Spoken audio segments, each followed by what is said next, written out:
Olá a todos, pessoal. É, Essa aqui é a nossa primeira aula, né, gravada, né, no formato de APNPs, da disciplina de Biologia Celular 1, período do ano letivo 2021. As professoras responsáveis por essa disciplina sou eu, Mariana Stelling, e a professora Sheila Reis. Essa aula é a aula de Introdução à Biologia Celular 1, a Biocel 1.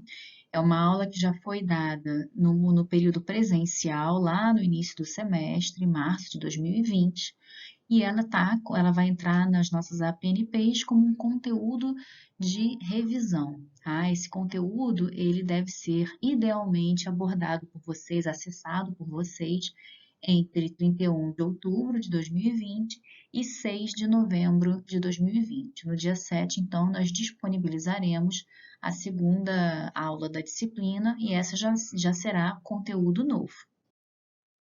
Então, pessoal, começando aqui, essa é uma aula para falar brevemente, né? Na verdade, como é uma aula de revisão, ela vai ser um pouco mais resumida, mas para falar um pouquinho sobre o conceito histórico e estrutura geral da célula e o contexto evolutivo. Então, para começar, eu gosto de ler esse trecho, né, de um artigo do Garrett e do Grisham, de 2013, que diz que as moléculas elas não são vivas, porém as moléculas compõem os seres vivos, né, e é através delas que os organismos realizam a inacreditável química do metabolismo, né? Os constituintes celulares ou as biomoléculas, também chamadas, elas devem se ater aos mesmos princípios químicos e físicos que governam toda a matéria. Então, na verdade, basicamente, o que a gente pode pensar disso? De que a biologia celular ela é o estudo da estrutura, função e comportamento das células. E que a vida nada mais é do que uma conjuntura entre complexidade e simplicidade. Então, embora a vida seja tão particular, né, comparando-se o mundo animado do mundo inanimado, na verdade, seres vivos, né, e o mundo inanimado, eles estão dispostos pelas mesmas leis que regem a química e a física do mundo inanimado também. Né? A diferença é que os seres vivos, né, aquilo que é vivo, realiza metabolismo. Esse metabolismo ele pode ser extremamente complexo de se compreender quando a gente tenta olhar para a vida como um todo, né, para um ser vivo como um todo e até mesmo para uma única célula como um todo. Porém, se nós formos destrinchar cada processo dentro de uma célula, nós conseguimos compreendê-los de forma que a gente reduz a complexidade, né, levando, né, os processos, né, a uma forma mais simples de nós podermos observar. É claro que observar de maneira simples faz com que nós tenhamos o quê? Um grande trabalho para poder acessar toda a complexidade que existe dentro de uma célula. Até hoje, nós não sabemos tudo, né, sobre o funcionamento da célula ou mesmo dos organismos. Porém, nós já temos uma quantidade imensa de informações, né, e a cada dia que passa, a ciência ela nos mostra novos fenômenos descritos de como que a vida funciona. Então, nessa imagem aqui, nós temos do lado esquerdo, né, uma imagem em que nós podemos ver uma microscopia eletrônica de varredura, né? As técnicas microscópicas serão abordadas na próxima aula, tá? Para vocês saberem um pouco melhor, mas é uma microscopia eletrônica de varredura. E nessa imagem nós podemos ver células, né? Basicamente são fibroblastos, tá? Que estão apoiados sobre uma matriz extracelular. E só por essa imagem a gente já pode ver o grau de complexidade que a gente tem aí nessa imagem, e é uma imagem que contém aí algumas poucas células apenas. Imagina um organismo inteiro com diferentes tipos celulares, tecidos e órgãos. Né? E do lado direito do nosso slide, nós temos aqui destrinchado a estrutura, né, do ATP. né? E a gente vê aqui nessa imagem a reação justamente da hidrólise do ATP em ADP e o fosfato livre, né? Então, essa reação, ela é uma reação que libera a energia necessária para que a célula realize uma série de reações químicas e para que ela mantenha o seu metabolismo. Portanto, gente, o que acontece? Como eu disse, as reações químicas dentro de uma célula, elas respeitam todas as leis e as regras da química orgânica, né? Não existe diferença quando nós vamos até o nível atômico, não existe diferença entre o que acontece no mundo vivo e no mundo inanimado, né? Todos esses constituintes celulares ou as biomoléculas seguem os mesmos princípios químicos e físicos que governam toda a matéria. Então, o que vai diferir o que é vivo do que é inanimado, né? Então, nós temos aqui na imagem a atleta lá na Olimpíada no Rio 2016, né?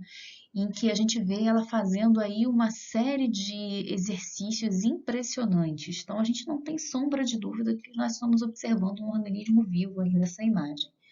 Porém, né, ela está se apoiando sobre a barra. E a gente olha aqui a barra do lado direito da imagem e a gente se pergunta, será que essa barra ela é viva ou ela é inanimada? Né? Embora ela seja feita de madeira, que foi um dia vivo, né? Na verdade, ela é um objeto inanimado. Então, o que difere o vivo do inanimado? Se não particularidades físico-químicas. O que define principalmente é a capacidade de manter hereditariedade, ou seja, de passar informação adiante. E com isso nós entramos, né? Vamos falar brevemente sobre a história do estudo da célula, culminando assim com a teoria celular. Então, antigamente, né, os filósofos, né, filósofos gregos, né, na antiga Grécia, né, eles falavam muito, né, sobre observando o mundo natural. Eles faziam algumas observações sobre, por exemplo, como no caso de Tales, né, que tudo é feito de água, né, tudo que é vivo é feito de água. Aristóteles, por exemplo, já dizia que a vida resulta de uma força vital que ativa unidades ou partículas básicas, né? Então, nessa época ainda se falava sobre o que é vivo de uma maneira muito mística. Mas, ao mesmo tempo, quando a gente analisa essas frases, né, essas observações que eles faziam, eles não estavam errados, né? De fato, tudo é feito de água. A água é o solvente universal e ele é fundamental para a manutenção dos processos celulares, né? A água ela é muito importante. Ela é muito importante para muitas reações e é importante que ela esteja ausente em outras, né? Então, a gente vai explorando isso ao longo da disciplina. E o próprio Aristóteles, né, que fala de uma força vital que ativa unidades ou partículas básicas. Aqui ele está basicamente falando sobre o quê, gente? Metabolismo. Né? Então, aqui, né, mesmo na Grécia Antiga, com essas observações que parecem um pouco fora do que a gente sabe hoje, mas na verdade já estavam num caminho interessante. E aí, mais à frente, bem mais à frente, a gente entra aqui com a invenção do microscópio por Robert Hooke, né, em 1665, né? E mais à frente, né, mais ou menos uma década depois, né, Anthony von Leeuwenhoek, que desenvolveu esse microscópio que está aqui na imagem de vocês à esquerda, que é muito interessante porque ele era um microscópio portátil. Ele era feito por uma lente que tinha um formato esférico. Portanto, nesse formato esférico, o poder de ampliação dessa lente de microscópio era imenso. E com isso, o Leeuwenhoek ele levava o microscópio dele para diversos lugares e observava uma série de materiais. E com isso, ele observou tantos materiais que ele começou a desenhar esses organismos que ele chamava de animalículos, né? Que essa imagem aqui à direita é uma representação das coisas que ele observava com o microscópio dele.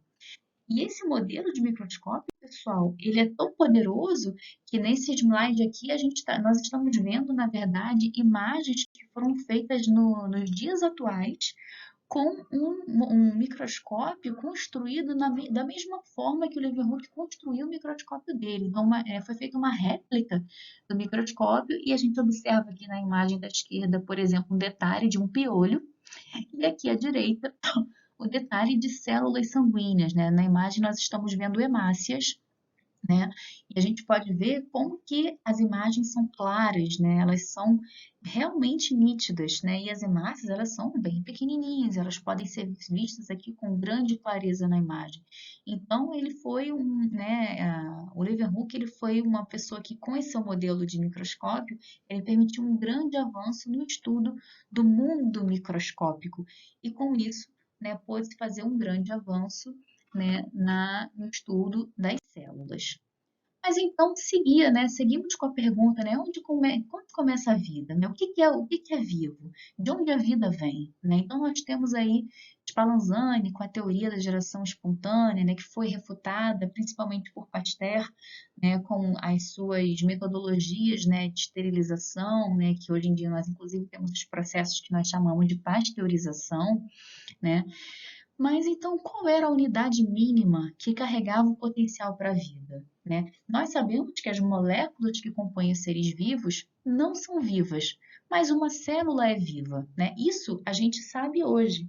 Mas como se chegou a essa conclusão? Então, esses dois pesquisadores, né, o Schleiden, que era botânico, e o Thivan, que era zoólogo, eles foram grandes contribuidores, né, da construção da teoria celular, né? Então, Schleiden, né, de acordo com as suas observações, postulou que todos os elementos estruturais das plantas são compostos por células ou produtos das células. E o Chivan, por sua vez, um pouco depois, postulou que existe um princípio universal de desenvolvimento para as partes elementares de todos os organismos. Então, aqui a gente está vendo a construção dessa teoria celular. Nós temos aqui na imagem à esquerda o Schleiden e aqui à direita o Schwann, que são considerados, né, os pais da teoria celular, né? Então, a teoria celular, ela diz que existe um princípio comum de desenvolvimento que é a base de todos os tecidos orgânicos. Apesar de sua grande diversidade, sua formação celular, a natureza nunca une moléculas em fibras ou túbulos. Antes, uma célula sempre forma ou se transforma nos diferentes elementos estruturais como eles ocorrem em seu estado maduro. Ou seja, gente, o que essa frase quer dizer? Não existe nada vivo que seja produzido por algo que não seja uma célula. Não, todos os componentes da vida são produzidos e organizados pelas células. A célula é a base da vida. E mais à frente, então, veio o Rudolf Virchow, que era médico, né? Aí, mais ou menos, quase 20 anos depois, que diz, então, ele quase a partir das observações dele, ele completa a teoria celular e postula que toda célula provém de outra célula. Então, ele estabeleceu, né, com essa contribuição, a formulação final e atual, né, mais atual, da teoria celular, a partir dos trabalhos do Schleiden e do Chivan. E a teoria celular nos diz que todos os organismos são compostos por células. As células são as unidades funcionais de todos os seres vivos e toda célula nasce de outra célula. Tá? Então, esse daqui é um esquema, né, em que a gente tem uma célula eucariótica, tá? Animal, né, mostrando aí as principais estruturas celulares. E aqui nós temos nesse slide um exemplo de uma célula eucariótica animal à esquerda e uma célula vegetal à direita, né? Elas estão, obviamente, com cores que não são verdadeiras, né? Exceto pelo cloroplasto, que de fato é verde, né, gente? Mas aqui a gente está com uma coloração apenas para ilustrar as estruturas, mas na verdade a célula ela é transparente. Na próxima aula a gente vai saber como que a gente faz para colorir as células e poder observá-las melhor ao microscópio, né? São as técnicas de microscopia. Mas aqui nesse nosso esquema, nós temos aqui mostrados especificamente quais são os componentes comuns as células animais e vegetais e quais são os componentes exclusivos a cada uma delas. Então, nós podemos observar, por exemplo, que tanto a célula animal quanto a vegetal apresentam um núcleo celular, onde está contido o conteúdo genético. Ambas as células, ambos os tipos celulares, também apresentam uma membrana plasmática e também possuem organelas que são envoltas em membranas celulares. Né? A membrana celular, ela define o espaço intracelular do espaço extracelular. Em seguida, nós temos aí a nossa mitocôndria, né? Que é uma organela que é capaz de gerar energia para a célula, né? Capaz de converter moléculas de forma que essa célula tenha energia para realizar o seu metabolismo. Mitocôndria também é comum à célula animal e à célula vegetal. Uma coisa muito interessante é que a mitocôndria também possui um DNA próprio dentro dela, um grande indicativo de que lá no passado, né, quando nós tínhamos apenas procariotos, né, no planeta, né, provavelmente um procarioto englobou um outro procarioto e aí esse procarioto que foi englobado provavelmente era uma mitocôndria, né, que virou então uma parte constituinte das células eucarióticas. Nós temos também o retículo endoplasmático, onde nós temos aí uma organela de produção de proteínas, depósito de cálcio, produção de lipídios, uma série de funções. Nós temos o aparato ou complexo de Golgi, onde nós temos principalmente a atividade de glicosilação de proteínas e também de endereçamento das moléculas produzidas pela célula para os mais diversos destinos celulares, seja a membrana plasmática, seja um cloroplasto, seja a mitocôndria, o próprio núcleo, né? O complexo de Golgi, além de trabalhar, né, com a produção de açúcares na célula, ele também é como se fosse uma grande central dos correios. Em seguida, nós temos o citoplasma, onde estão presentes todas essas organelas, e os lisossomos, né, que são organelas que contêm as proteínas capazes de fazer a digestão celular. Agora, nós temos aí estruturas que são particulares a cada tipo de célula eucariótica. A célula animal, por exemplo, ela possui um centríolo, que é uma organela relevante na formação do fuso mitótico, ou seja, quando essa célula vai se dividir em duas células, esse centríolo ele participa na organização da separação do material genético, os cromossomos. Tá? Então, a gente não está vendo essa atividade no momento porque a célula que está aqui no esquema ela não está em divisão. Porém, quando nós formos falar sobre divisão celular lá em Biologia Celular 2, a gente vai falar sobre a função, né, do centríolo na divisão celular da célula animal. Tá? E aqui na célula vegetal, nós temos outras duas estruturas que estão sendo demonstradas aqui no desenho, que é a parede celular e o cloroplasto. A parede celular, pessoal, é o quê? É uma estrutura formada, né, principalmente por carboidratos, sendo a celulose, né, que é um polissacarídeo, né, o principal componente, e essa parede celular, ela confere proteção e rigidez e estrutura, né, à célula vegetal. Nós temos também aí embaixo o cloroplasto, né, que é a organela que possui, né, a capacidade de realizar fotossíntese. O cloroplasto contém pigmento clorofila, né, e muitas outras estruturas que são capazes de captar a energia da luz do sol e transformar essa energia em outras formas de energia. Tá? Também vamos falar mais à frente sobre isso. Então, as células, elas possuem uma grande variedade. Cada célula vai ter uma função diferente, né? Uma atividade diferente. E essas atividades, essa variedade de funções, ela vai se refletir numa variedade de formas e tamanhos. né? As células podem diferir no seu formato ou na sua morfologia, na capacidade de movimento, na sua organização interna, se é uma célula eucariótica ou se é uma célula procariótica, e na sua atividade metabólica.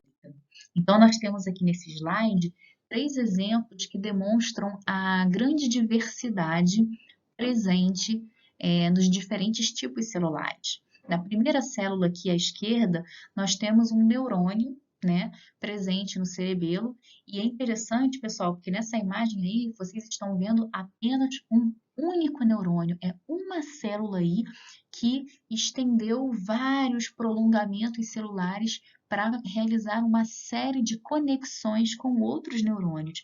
Vejam que riqueza que é a estrutura dessa célula, né? É muito interessante.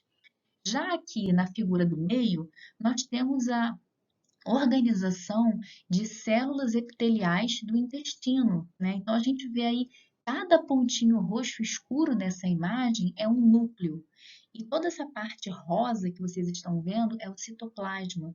Então a gente consegue ver como que as células do epitélio intestinal formam as vilosidades, né? Que são aquelas ondinhas, né, que fazem com que a área do intestino, a área de absorção do nosso intestino seja grande.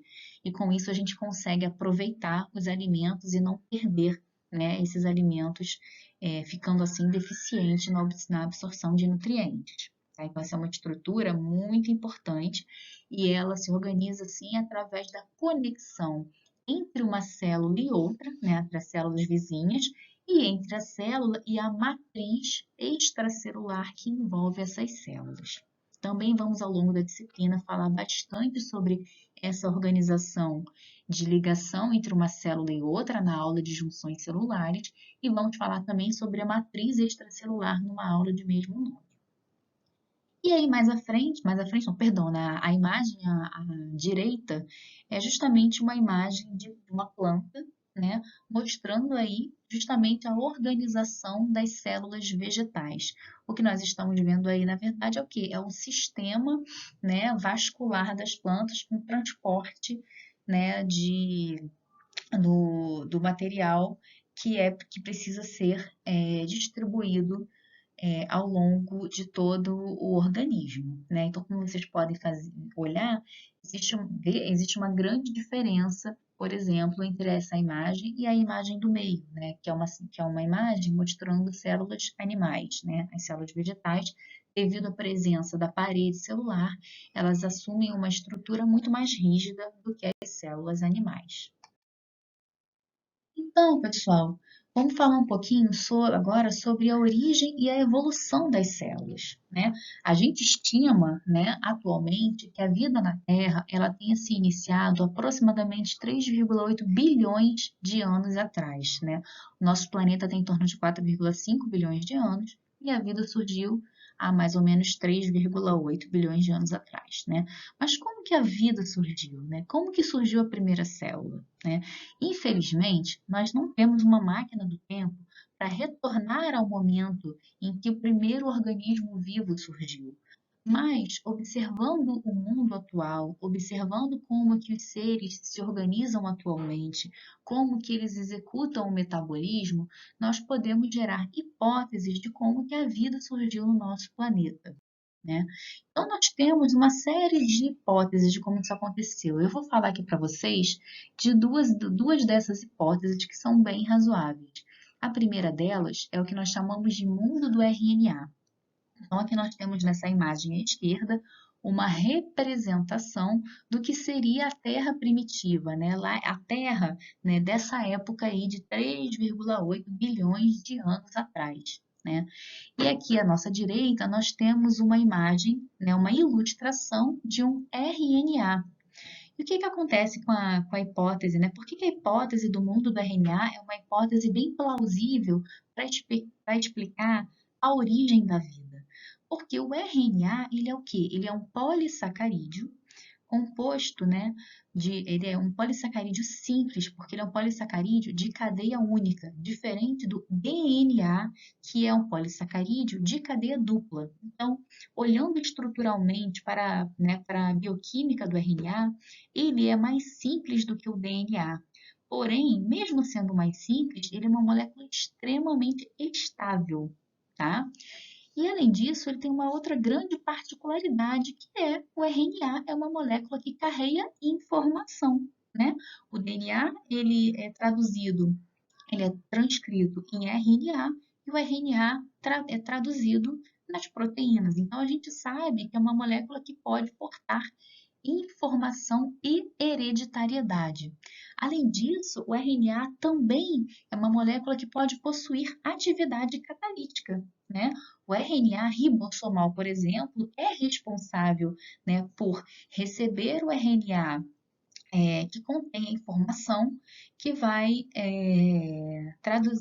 que vai ser traduzido na sequência de aminoácidos que vai formar uma proteína, né? Então, o RNA é uma molécula simples, estável, que carrega informação que pode ser passada adiante de maneira hereditária, além de possuir atividade catalítica, ou seja, pode realizar metabolismo. Então, estima-se, né, que se houve uma molécula central para iniciar a vida, né, ou para progredir a vida da maneira como nós a vemos hoje, esse grande candidato é o RNA. E além disso, nós temos uma outra hipótese para explicar o início da vida, que é o mundo das membranas. Ou seja, o que eu quero dizer com isso? Para que o metabolismo possa ocorrer, é fundamental que a gente tenha o quê? Que nós tenhamos um ambiente adequado para isso. E muitas das reações que nós observamos e estudamos hoje nas células, elas não são reações quimicamente favoráveis. Elas, na verdade, são reações que consomem energia e não liberam, elas não geram energia. Elas são daquele tipo de reação que só vai acontecer dadas condições muito especiais. E essas condições especiais são dadas dentro das células por compartimentos separados por membranas. Um grande exemplo disso é o próprio lisossomo. O lisossomo, que é aquela organela de digestão celular, ele é uma organela bem ácida, né? O interior de um lisossomo tem um pH em torno de 5, sendo que o citoplasma celular tem um pH básico, né? Perdão, um pH neutro em torno de 7, né? 7, entre 7 e 7,2. Né? Então, o lisossomo ele é bem mais ácido do que o citoplasma. E o que, que acontece? As enzimas que estão presentes dentro do lisossomo capazes de realizar a degradação das moléculas, né, e a renovação celular, são enzimas que só são capazes de funcionar em pH 5. Então, o que acontece? Se a célula não tivesse como formar um compartimento fechado como o lisossomo, as enzimas lisossomais, né, no citoplasma, elas não funcionariam por conta da diferença do pH. Tá? Então, só para dar um exemplo para vocês, de como que as membranas, a existência das membranas, ela promove a possibilidade de reações metabólicas que sejam quimicamente desfavoráveis, né? E a gente sabe que em condições similares, né, lá da Terra primitiva, existe sim a formação de fosfolipídios, né? Os fosfolipídios, né, não necessariamente os mesmos que nós temos hoje na composição das nossas membranas, mas alguns fosfolipídios podem ser formados nas condições extremas da Terra primitiva, assim como também bases para formar o RNA. Então, o que a gente pensa em relação à origem da vida seria uma combinação dessas duas teorias, né? Em que em algum momento no planeta foi possível a formação de uma molécula que carrega informação, é capaz de ser copiado, né? Ela possui uma característica hereditária e também é capaz de catalisar reações. E essa molécula foi englobada aqui pela nossa imagem aqui mais essa estrutura mais à direita, né? Essa molécula catalítica e hereditária, ela foi englobada por uma estrutura membranosa que segregou essa molécula do mundo externo, permitindo assim um ambiente reservado para que ela pudesse executar as suas atividades catalíticas, tá? Então, a combinação dessas duas teorias nos mostra um possível caminho para a origem da vida. Então, nós temos aqui nesse esquema, né, um retrato, né, de como que foi, né, a evolução dos organismos no nosso planeta. Então, nós temos aqui, né, na base do nosso esquema, a formação do planeta Terra, né, a organização, né, o resfriamento da superfície do nosso planeta, e aí milhões de anos depois, bilhões, na verdade, né, nós temos aí a organização das primeiras células, seguida do surgimento da capacidade de algum organismo lá primitivo de realizar fotossíntese, ou seja, né, de utilizar a energia da luz solar para convertê-la em energia aplicada ao metabolismo, né? Até a formação dos primeiros eucariotos, ou seja, aquelas células que na verdade possuem, né? Os primeiros eucariotos possuíam divisões intracelulares, né? Organelas formadas por membranas. E aí a gente passa então para a formação, depois dos primeiros eucariotos, dos primeiros organismos multicelulares, ou seja, organismos formados por mais de uma célula. Então aí a gente já tem não só que cada célula é capaz de realizar reações extremamente complexas, mas também as células devem ser capazes de comunicar-se umas com as outras e realizar metabolismo em prol da comunidade celular e não apenas sozinhas. E até o mundo presente, em que nós temos aí, né, nos nossos 5 reinos e as suas características. Nós temos aqui nessa imagem nessa imagem de microscopia óptica, de contraste de fase, nós temos na imagem células procarióticas e células eucarióticas. Então, nós temos aqui apontado na parte inferior da imagem as células de levedura, tá escrito em inglês, né, yeast cells, né, são leveduras, células eucarióticas, e um pouquinho mais em cima, bacterial cells, que são as bactérias, né. Então, como a gente pode ver, já de cara, né, uma grande diferença entre esses dois organismos é o tamanho, né? A célula eucariótica, ela é muito maior do que a célula procariótica. E isso, em geral, é verdade e essa regra ela segue, né, ao longo dos organismos.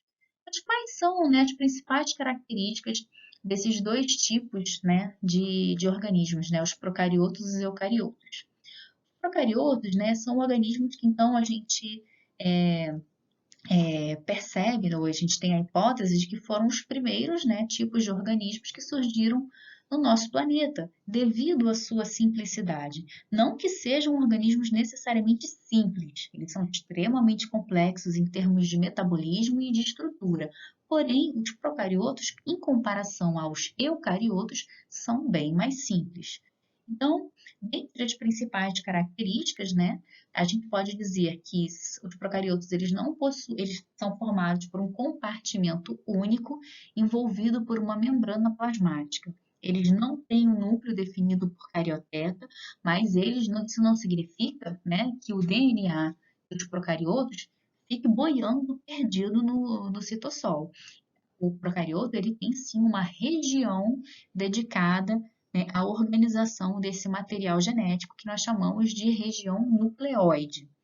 Assim como, embora eles tenham uma organização interna livre de compartimentalização por membranas, né, os procariotos possuem sim uma organização interna, né, que é, na verdade, gerada através de grandes complexos proteicos e de açúcares que formam, então, como se fossem quase estruturas cristalizadas dentro desse citossol do procarioto, que promove e facilita o metabolismo. Então, é importante reforçar aqui que o procarioto, embora não tenha, né, organelas definidas por membranas, o seu interior, ele é todo subdividido, sim, né, por complexos proteicos, né, complexos de carboidratos e proteínas, que fazem com que as enzimas e seus substratos estejam sempre em proximidade, de forma que as reações de metabolismo possam ser exercidas com eficácia.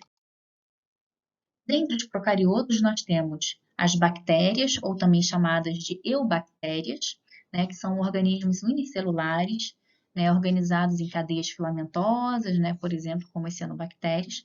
E nós temos as arqueobactérias, que possuem características moleculares, embora eles tenham esse nome arqueo, que remete a antigo, né, as arqueobactérias, elas provavelmente são mais novas do que as bactérias na superfície do nosso planeta, né, porque elas possuem características que se aproximam mais dos eucariotos do que as bactérias, como, por exemplo, a presença de histonas, que são proteínas que organizam o DNA, e semelhança estrutural dos ribossomos, que são as estruturas que vão sintetizar as proteínas, né? Vão fazer o alongamento da cadeia de aminoácidos. Já os eucariotos, né? A gente tem aqui à nossa esquerda uma microscopia eletrônica de transmissão e à nossa direita um esquema ilustrativo, né? Já os eucariotos, eles possuem estruturas bem definidas pelas membranas celulares, como, por exemplo, o núcleo, que inclusive é definido por uma dupla camada de membrana, que é diretamente conectada ao retículo endoplasmático.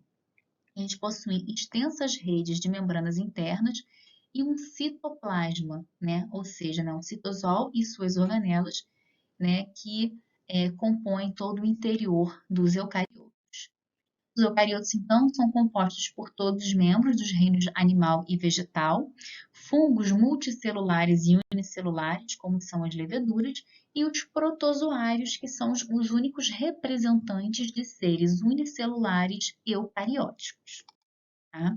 E aqui, para a gente encerrar, nós temos uma representação de uma árvore evolutiva, que nos dá uma ideia, né, do surgimento de cada tipo, né, de organismo no nosso planeta. Então, na base da nossa árvore, nós temos o que nós chamamos, né, de um né, de um organismo, né, de um progenitor comum a todos os organismos que nós temos hoje no planeta, né, que está aqui demarcado por esse quadrado verde. E desse quadrado verde saem dois galhos da nossa árvore.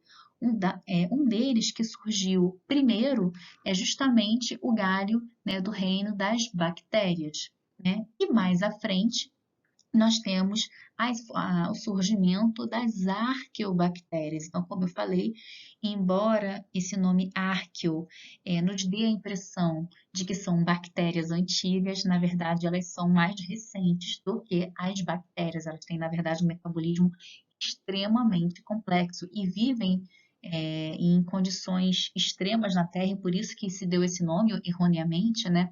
Por, né, viverem por exemplo, próximo às chaminés lá do fundo do mar, né? Próximo a grandes fontes de calor ou grandes fontes de enxofre, mas na verdade elas são mais recentes do que as bactérias.